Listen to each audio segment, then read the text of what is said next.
go.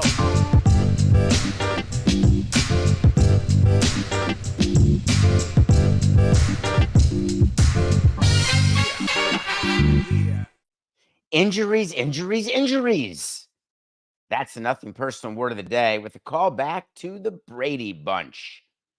This is the time of year in baseball where, as a fan or as an executive, all you do, it's not even fun anymore. The spring training games are not fun. The players are getting more at bats. The pitchers now go 4 innings or 3 innings instead of 2. You begin to get people with numbers below 69 getting a few extra at bats. The traveling party is a little smaller. The cuts have started. But all you do is wait for a tweet or wait for the next day's paper back in the day. Wait for a tweet, wait for a phone call about the most recent injury, because that's all baseball has become. It's just every day a new player has a new problem that causes that player to get paid guaranteed money not to play. And yesterday, we had a big one, I'd say. Although, is it a really big injury if it's a Red Sox player when the Red Sox are going to finish in last place? It's only a big injury because I want to talk about it.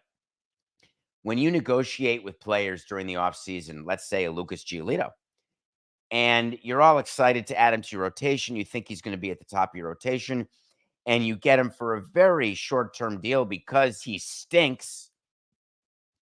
And the short-term deal is 1 year plus a player option, which when you do your budgets and you submit your payroll to baseball and the union, player options are considered firm because it's up to the player, it's not up to the team.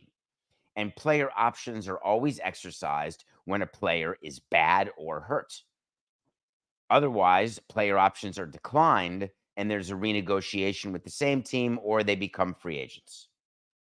So Lucas Giolito signs a 1-year deal plus a player option. He gets guaranteed $38.5 million. So for those of you scoring at home, $19 million and some change over the course of 2 years. And it's through a year now and then a player option. If there's no player option, could be a buyout. And if the player option is exercised, then there's a club option for a 3rd year that's based on innings pitched. Yada, yada, yada. Tommy Johnny's done for the year. Now, they haven't announced it yet, but he's done for the year.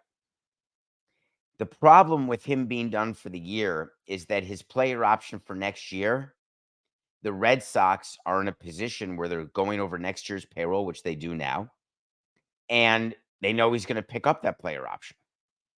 So if I am the Boston Red Sox and the newly minted CEO of Fenway Sports Group, Sam Kennedy, or the much maligned principal owner, John Henry, or the, hey, we're going balls out this year, full throttle, Chairman Tom Werner, or the new former pitcher of ours, Yale graduate, Chief Baseball Officer Craig Breslow. I got them all in there, Coke. I told you I could do it. They're sitting down and they're saying, all right, here's our plan. We're going to meet with Lucas and his representatives, and we're going to acknowledge what we know to be real. We're going to acknowledge he's going to pick up the player option, but he's going to be coming off an entire missed year. It would be really nice not to have to allocate that huge amount of money to him. What is the creative way that we can avoid him picking up the player option as it exists now? And here's how. The Red Sox are going to meet with Giolito's representatives, and this happens soon. You start these conversations. And they are going to offer to make the player option a firm contract, but then extend it by a year. Why? Because if you offer Giolito right now a 2-year contract starting next year, which means you're guaranteeing the 3rd year, which is a club option once he picks up the player option, which he's going to do. If you guarantee that you'll pick up that club option for the 3rd year, you're giving Giolito more guaranteed money, but you're spreading it out over 2 years. And that would be the goal of the Red Sox because they're taking such a payroll hit this year. They're going to take a payroll hit next year because he's going to opt into his deal at a bigger number for a player that you don't know whether he'll perform.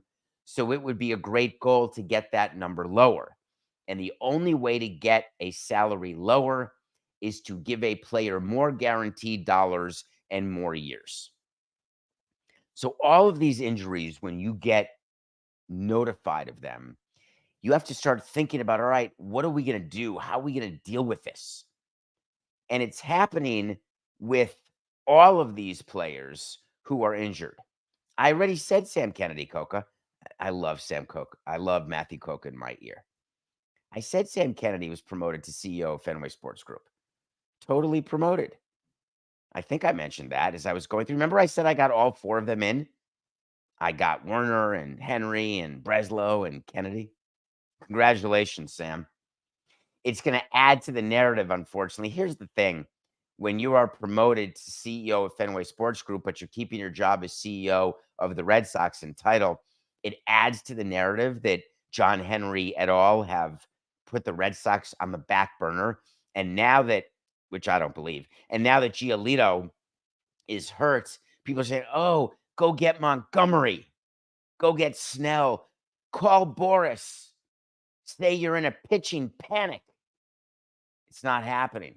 There is 0 chance that the Red Sox will sign Montgomery or Snell. 0. No chance, toilet pants. DavidSamsonPodcast.com in a non-Gildan t-shirt. The reason that a team would not call an agent and say, hey, what do you think? You ready to sign with us? You think the agent isn't aware of the injury? You don't do anything when you're desperate. And you don't put, this is a good lesson for you in your life, in your business, in a casino, anywhere you are. Don't throw good money after bad. It never works. It's like having more children to save your marriage. Hey, our marriage sucks. I have an idea. Let's have a child. That'll fix it. That'll distract us. It never works. Underscore, never. So if a team is decent and the best pitcher on that decent team, and when I say decent, I mean, hey, if it all goes well, this is what the Red Sox are saying right now.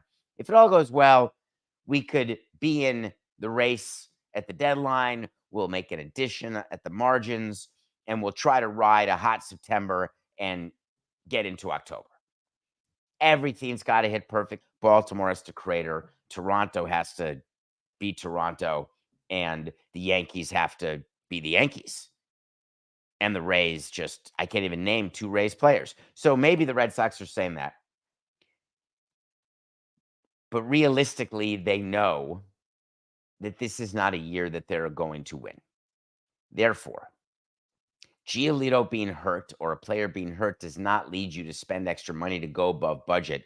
The way you go above budget, if you do it all, would be when you add. It's when your team is outperforming its expectations and you want to reward them by making them better.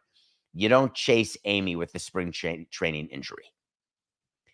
All of these teams get so excited with their new players.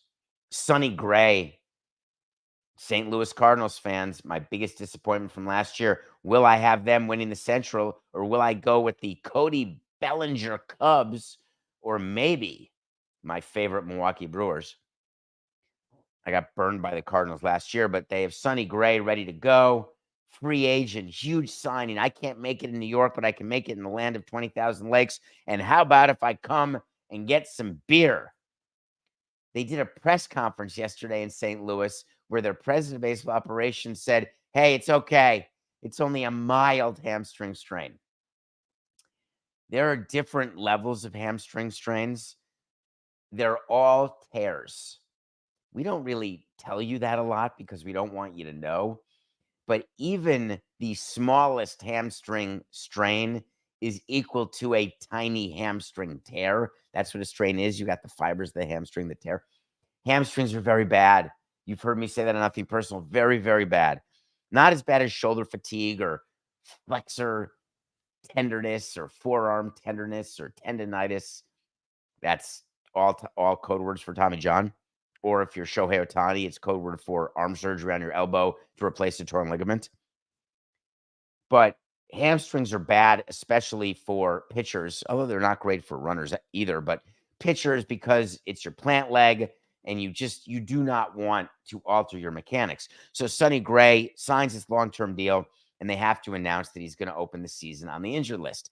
And he was all excited. He was going to start against the Dodgers in what would be the Dodgers' third game of the year. And it's just such a letdown. And I'm pretty happy doing nothing personal. Strike that. I'm over the moon doing nothing personal.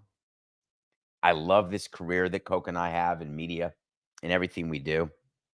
But there are times, of course, that I miss being the president of a team, wondering, would I go back? Should I go back? Could I go back? If I did go back, how would I do it differently?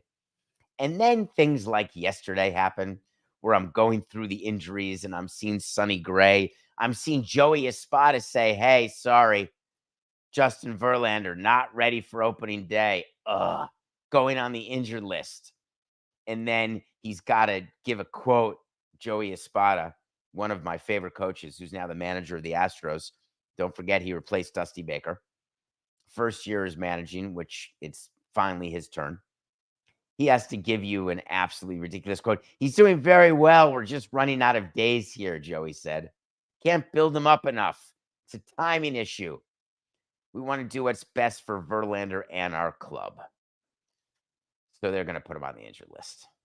That's really not true. As you know, what you can do when you are running a roster is you can look at your early season schedule and you can take your fifth starter. And remember, let me go back. You're going to read a lot about who's your first starter. They're competing to be a third starter. There's a big race to be the third starter. Do you know that inside a front office, we don't talk about that?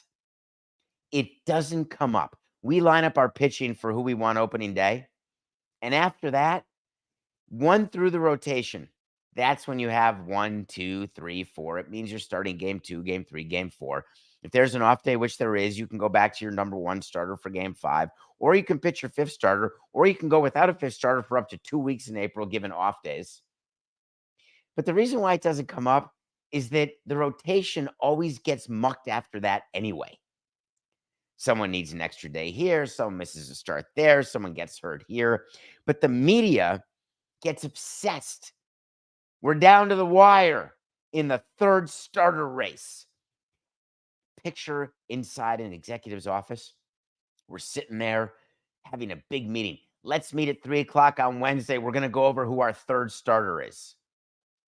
Never happened. I've never been to a meeting like that. But in theory, with Verlander, if you start 4 other people, the Astros could have put Verlander on the injured list and just said he's going to start the season late. Makes perfect sense. And that's sort of what Joey was saying. But running out of days, I don't like that. I would have just said it much more simply if I'm Joey Espada. Hey, we're not going to have Verlander start until the middle of April. We don't need him to start until then. We're focused on a deep run into October. This is great. And for roster reasons, we're going to have an extra bullpen arm. We're going to start him on the injured list. That's it. That's all I would say. By the way, we had a wait to see. Remember I revisit wait to sees? On February 15th, almost a month ago, 2024, I told you Verlander would start the season on the IL when he was a little delayed in his preparation. So we're taking that as a yes. There's all these other injuries happening. Oh, all right. Wait to see this year. Thank you, Coca. It was in bold on my rundown. Lucas Giolito will miss the whole season. Wait to see. Part 2, a separate wait to see. So I can get that one right. A second wait to see about Giolito is that he will not pick up his player option because the Red Sox will give him an extension and guarantee that third year. So I believe the Red Sox will guarantee his third year, and it will become a 2-year deal after this year with actually fewer dollars going to him in year 2 if he had just picked up the player option. That's a wait to see. All right, I've been waiting till 8:15. 15 minutes into the episode. You didn't think I could wait this long? I had a bet with myself that I could wait 15 minutes before talking about the Oakland A's renderings. And one of you gave me the perfect entree into this segment. Coca? You know what I want? I want to talk to Samson. So you want to talk to Samson. Imagine when we go on a live tour of Nothing Personal, Coca, and we're out in different cities and we're doing shows, and the So You Want to Talk to Samson is actually questions from the audience. That's what we do here. Get on Twitter at David P. Samson, hit follow and ask a question in my DMs. They're open. Or go on davidsamsonpodcast.com.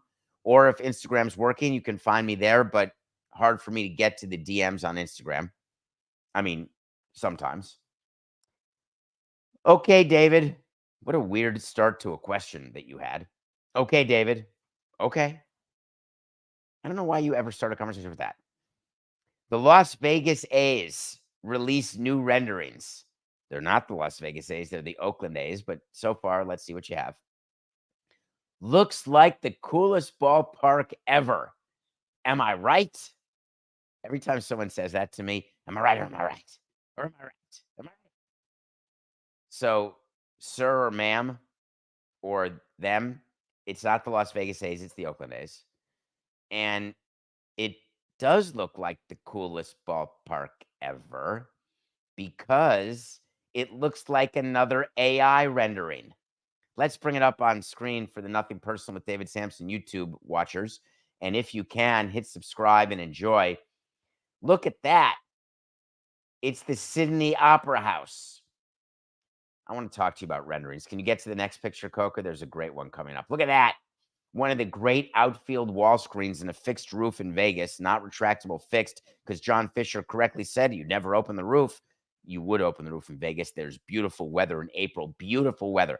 So don't give me that cockamamie crap. Of course you'd open the roof. There's the Sydney Opera House right there, picture 3. I mean, literally, it looks exactly like it. All right, let me talk about this. I need to talk about renderings because they waited. They mucked it up, Coca. Did you know that they sent the renderings to the media and said, please embargo it until today? Today, March 6th, they were going to release the renderings with the whole big unveil. But then one of the companies who had done the renderings released it on social media and it went viral because it's so funny. And then Oakland was caught on their heels and had to have statements and announcements and all the other stuff they did. John Fisher had to talk about it. John, help me help you, please.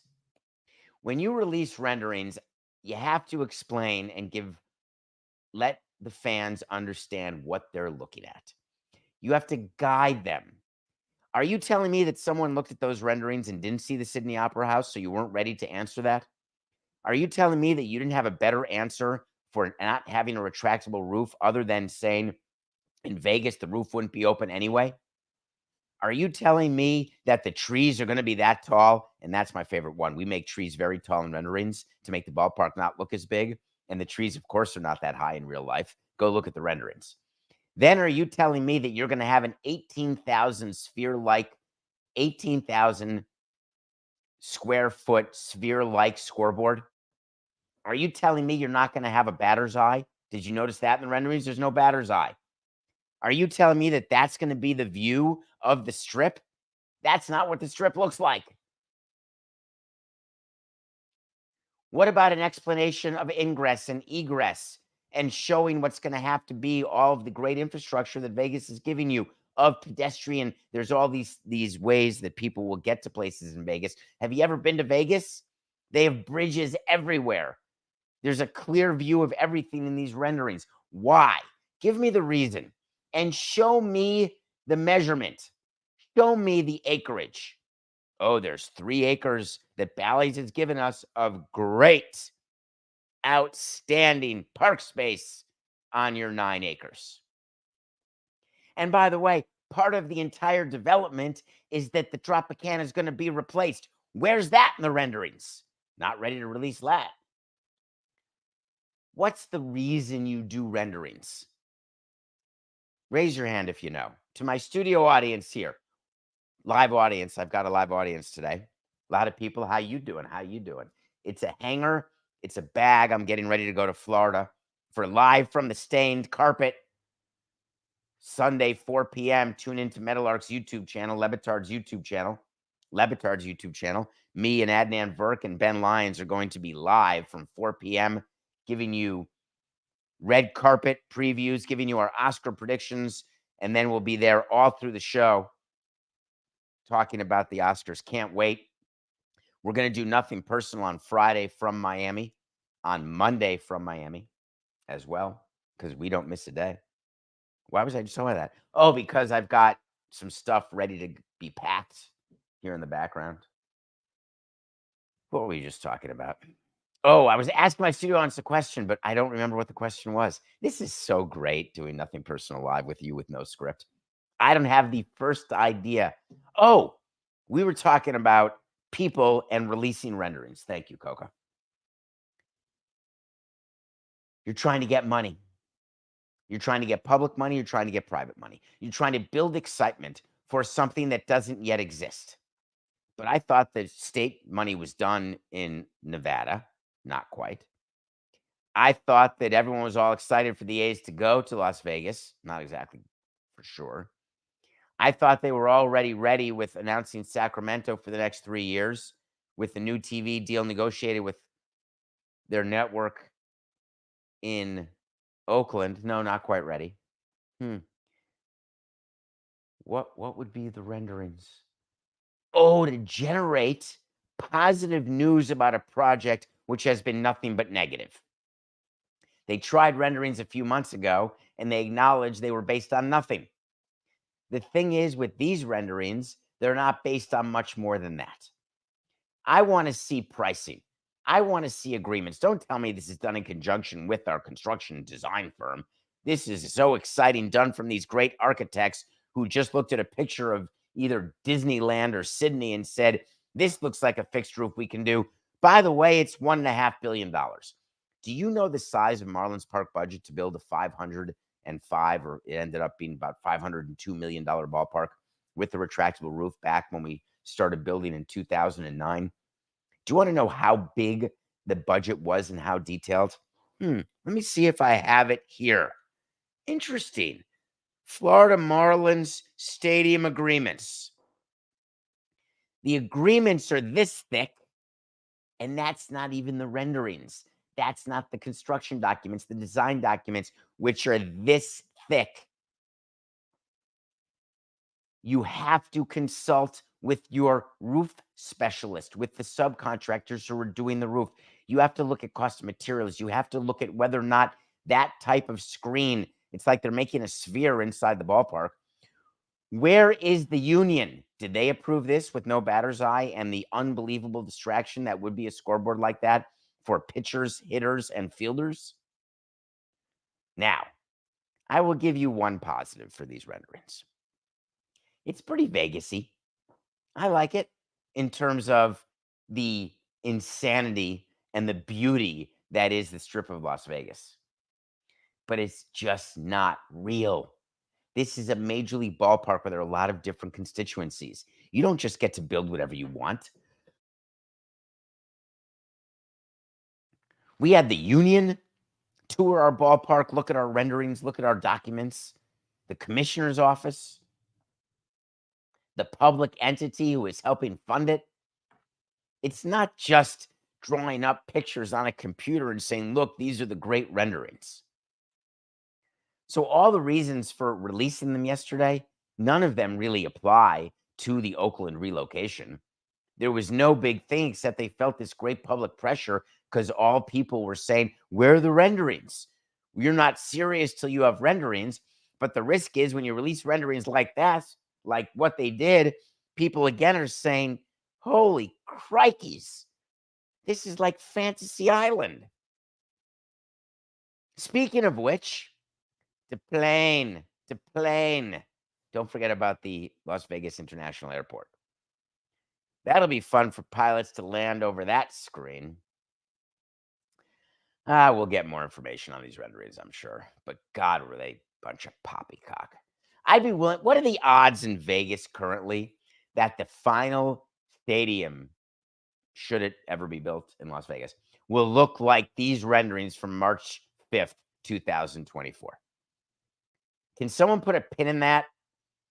Let's look for March of 28 when it opens with some exhibition games and see if it looks anything like it did 4 years earlier. I could do a wait to see, but Coca doesn't have a 4-year contract, so I can't do it. Okay. All right, we're going to take a break. We're going to review another movie that was nominated for some Golden Globe, could have been nominated for some Oscars. Maybe it should have been. And then we're going to have a slightly complicated discussion, but important one, about what happened at Dartmouth. And normally you wouldn't care what happens in an Ivy League school. Normally I would be focused way more on Yale.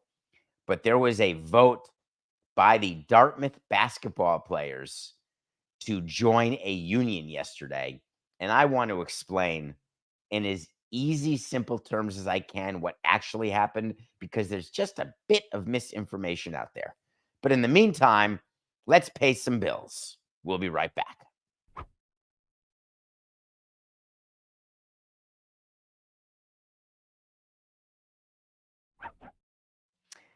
I don't actually have the first idea what bills were paid with that little wipe to our logo. For those of you watching live on the Nothing Personal with David Samson YouTube channel. Let's review. I watch a movie every day. This is a busy week.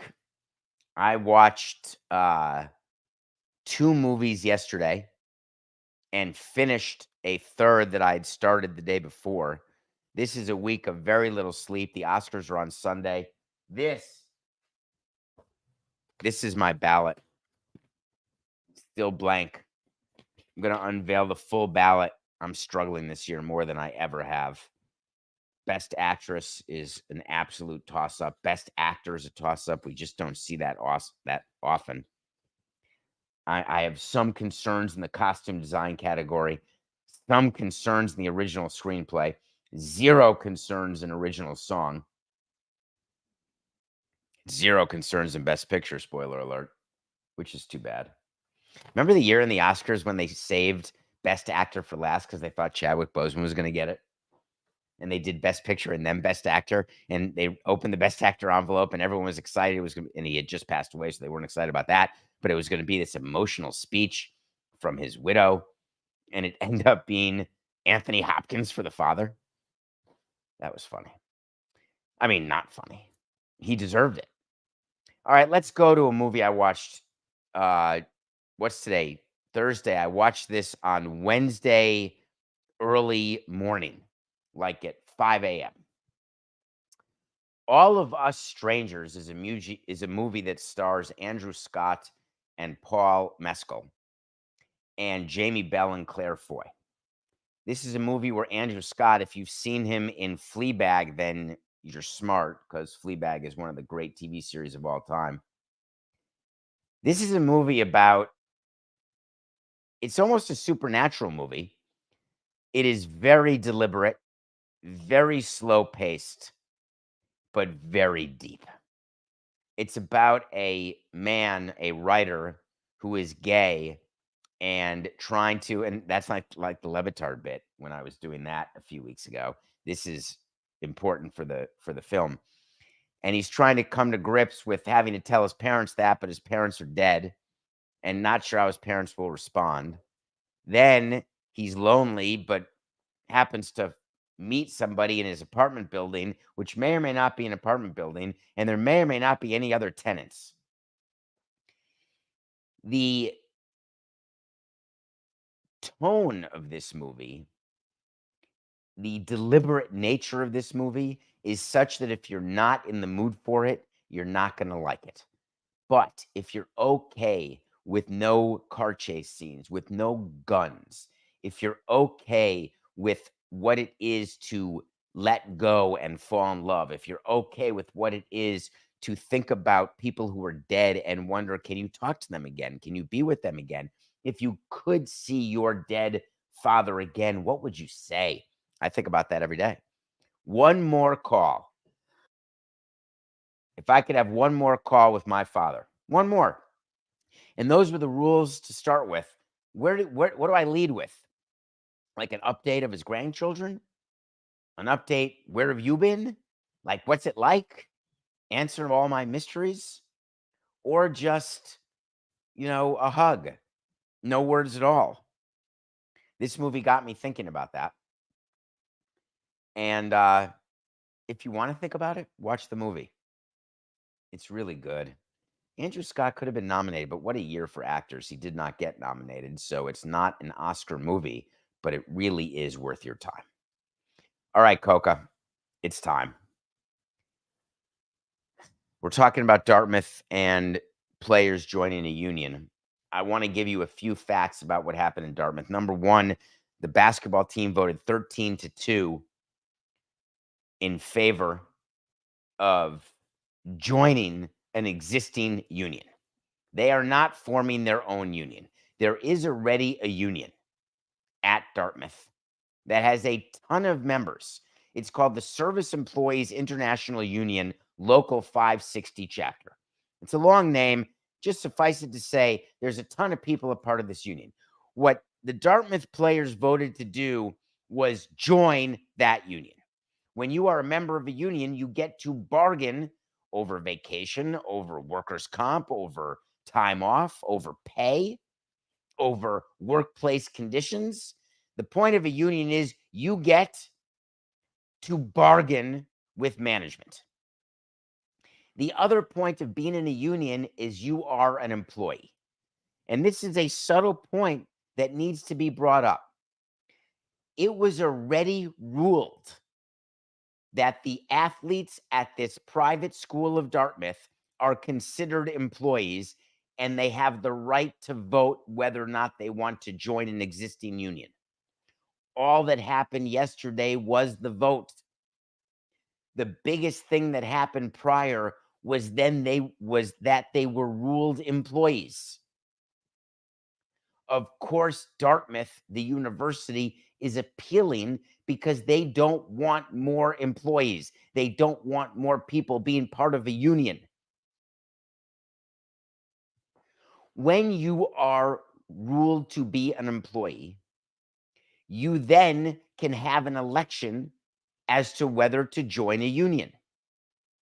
The National Labor Relations Board allowed for this election to take place. Now what? Now starts a process that will last months, may even go until the next president or the same president is in office. By the way, that could totally change who's on the National Labor Relations Board, which is a group of people who are aligned with the party in power. So it's possible that all of this is for naught, because if there's a Republican-led country, it's possible the NLRB will be full of people who really are not all that inclined to give more people more rights. I'm not saying I agree or disagree in this particular instance, although I guess I will give you a tiny view of where I stand on something. I do not believe that unions were invented so that the Dartmouth men's basketball team would have a union. I've said that about Major League Baseball players too. I've not said that about migrant workers or about those who are underserved, underpaid, and totally taken advantage of. Of course, people who are completely only pro-union say, those athletes at Dartmouth, God, are they taken advantage of? So what's going to happen now? What's going to happen now is that Dartmouth will appeal. And what the appeal is, it's really a two-prong appeal. One, was it proper for the regional NLRB board, not the national one, the regional one, to categorize those athletes as employees? And then two, is it reasonable, or should it be law? Should it be the case? Should it be the ruling of the NLRB that this union will exist with these players in it, therefore making all athletes potential employees and able to join this union, not just at Dartmouth, but at all private schools? Note, this is for private schools only, not public colleges. This does not impact USC. There's a separate lawsuit going on to make athletes at public schools like Wisconsin or Indiana part of a union. This ruling by the NLRB, regional only so far, is for private schools. Every school in the Ivy League is a private school. If this appeal does not work, and these Dartmouth players who had the right to elect to join a union, that right will extend to the other schools in the Ivy Leagues. And guess what? If all college players become employees, that could be it. What would I do if I were the incoming new president of Yale and I had a bunch of tennis players and baseball players and water polo players who wanted to join the service union up in New Haven? I would say good luck. As liberal a school as that is, I would say good luck. We're going to pass on those sports. We're going to take away all athletics, actually. Would they ever do that? Would they lose so many boosters? Would they lose so much of their endowment for people who love giving money, who love going to the Harvard-Yale game? Would the juice be worth the squeeze to have all these employees join?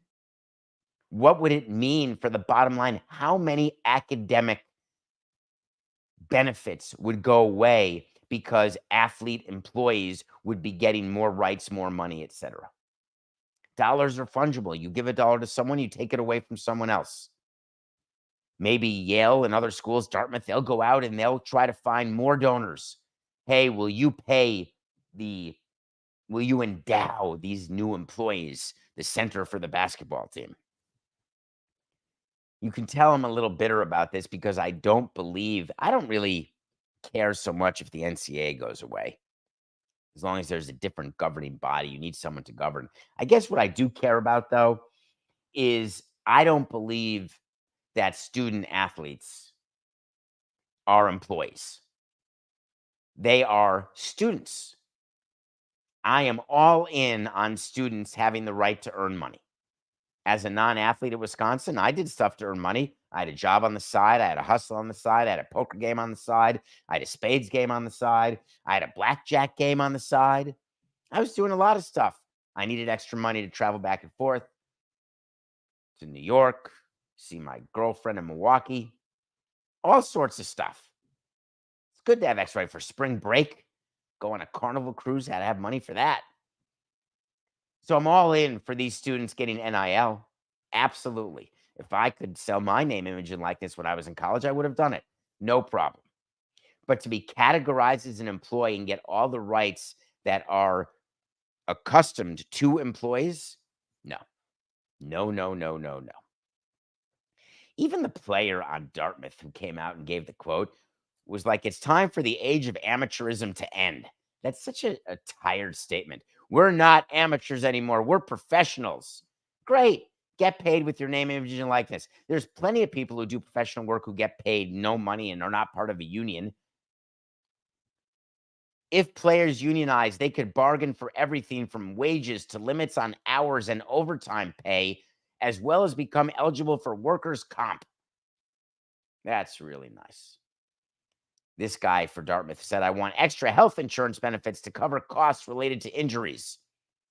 Like I want the cost of going to the gym when I'm rehabbing my knee because I'm a Dartmouth basketball player. Yippee-ki-yay, mofo. Nope. I am out.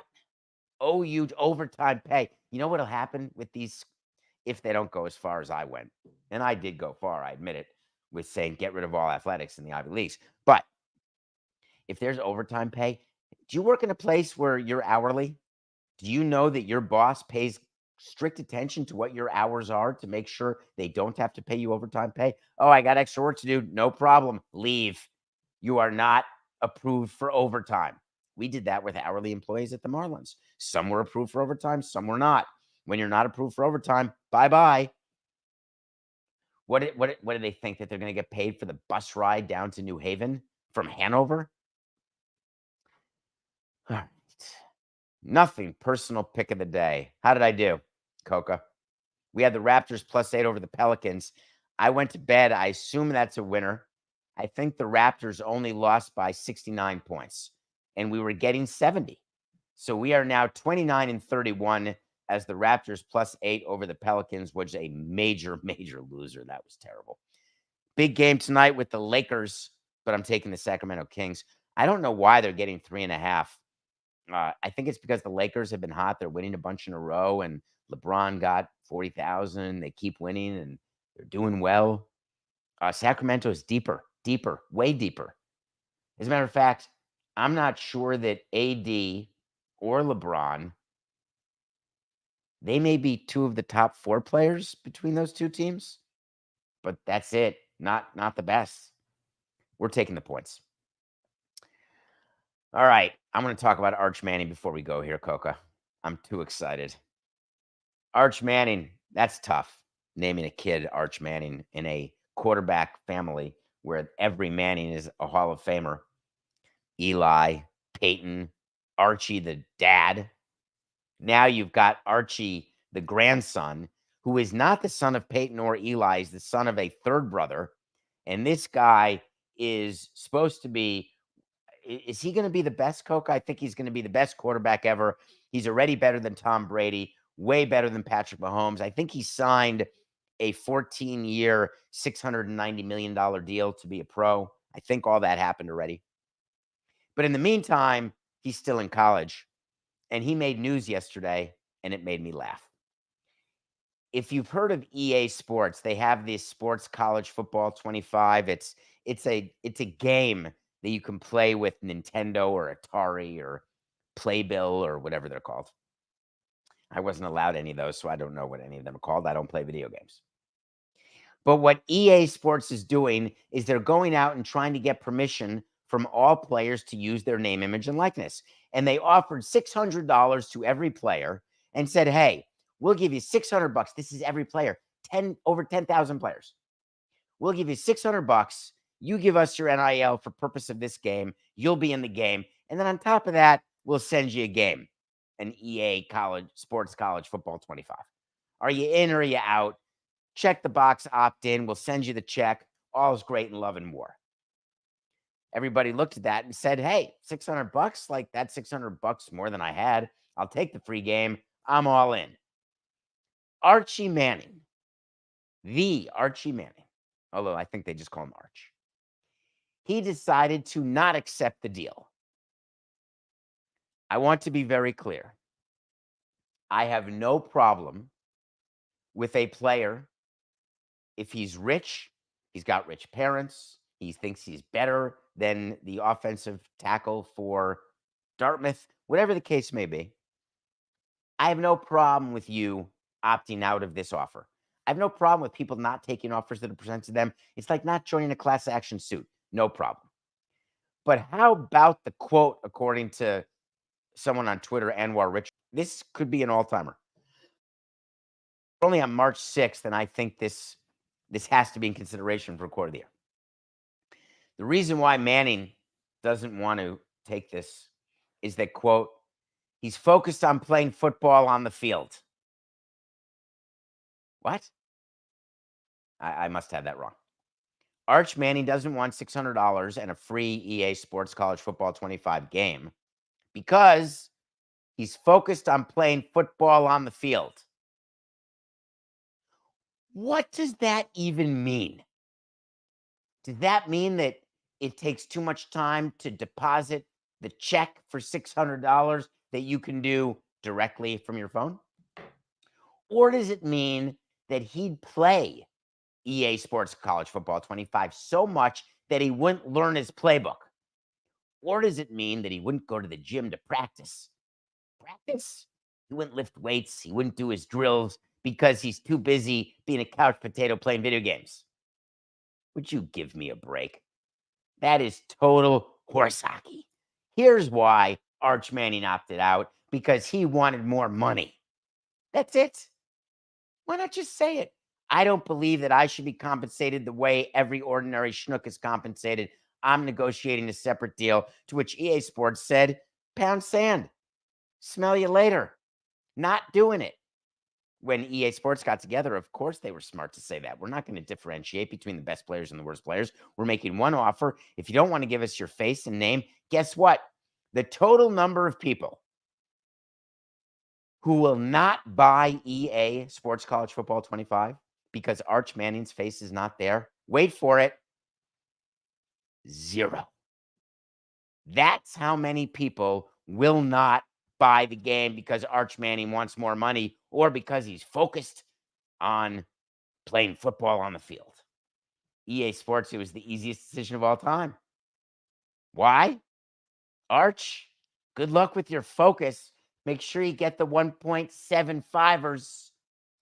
It's just business, EA Sports said to the Manning family. We'll be back tomorrow. This is nothing personal.